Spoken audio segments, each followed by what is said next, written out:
আমি মানুষটা গরিবতী বাড়ি তাই বললে কি আর জমিদার বাড়ি দেখবো না? নমস্কার বন্ধুরা, কেমন আছেন সবাই? আশা করি সবাই খুবই ভালো আছেন।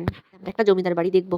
রাস্তা দিয়ে হাঁটতে হাঁটতে চলে আইলাম, উমা কত বড় একখান বিশাল গেট, গেটের সামনে দিয়ে কি বড় একখান রাস্তা, রাস্তাখান দেখেই ঢুকে দেই রে বড় বাড়ি।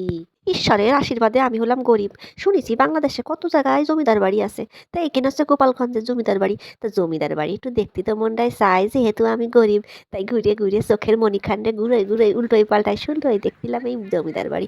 আর এখান দেখে আমার মণিখান শুল্টো বানাতে যে কত সময় লাগিল। ঈশ্বরের দেয়া আমার দুখন চোখের মণি এই প্রথমবার কোনো জমিদার বাড়ি দেখলে, যার কারণে তার মণি দুখন একটু গুঁড়োই গুঁড়োই ফেলতেই পারে। যদিও আমি গরিব মানুষ, জমিদার বাড়ি দেখার সৌভাগ্য হয়েছে প্রথম।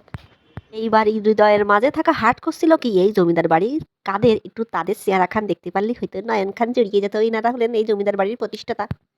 অন্তরের মধ্যে থাকা হার্ট আর চোখের মধ্যে দুই মণিখান্ডে সান্ত্বনা দিয়ে এবারের মতো বুঝোই কয় জমিদার বাড়িতে বেরোয় গেলাম। কিন্তু এই জমিদার বাড়ি কোন স্থানে অবস্থিত আপনারা কেউ জানলে অবশ্যই জানাবেন। টাটা।